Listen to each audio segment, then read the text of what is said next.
the acceptance is not there. They find that, why am I speaking to you? You would not be able to understand.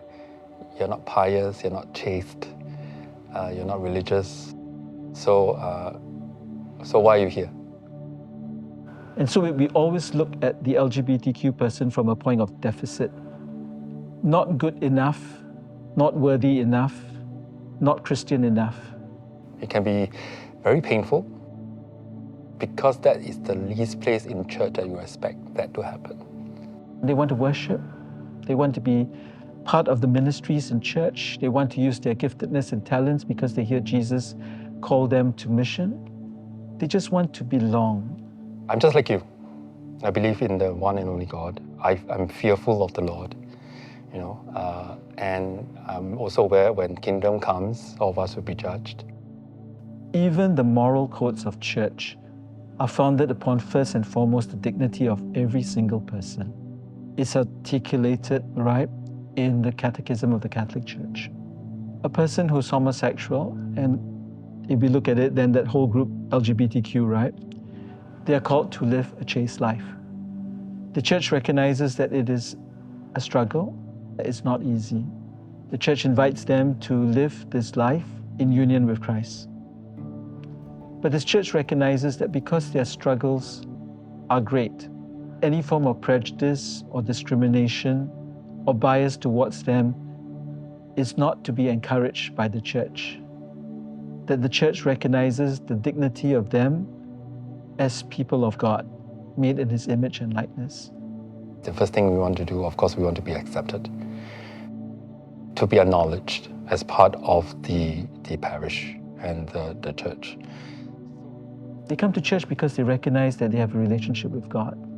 The God that Jesus preaches is a God of mercy and compassion. That this God has a heart that's so big that everybody is included. And they come quietly because they're not in church to advocate a position, to tell the church to change. The church's position of sex continues as it always is. It is to be reserved for unitive love and procreation in the context of marriage between a man and a woman. And so for many LGBT men and women, the struggle is, how do I live my life with the human need for intimacy? The word intimacy has to be seen in a broader way. Close friendships, honest conversations, transparency of life shared between friends. Thankfully, there is a group that is opening up, which we are very thankful for. Everybody who comes to Courage comes because they hear a call from God to come home. The mission is to create a space of welcome for Catholic LGBTQ people together, to pray, to share stories of their lives, understand what it means to be Catholic, to grow in faith. I think my faith has been strong, but now it has been strengthened a lot more. It's given me a lot of comfort. It's given me a lot of peace. This community of men and women who are LGBTQ love Mama Mary.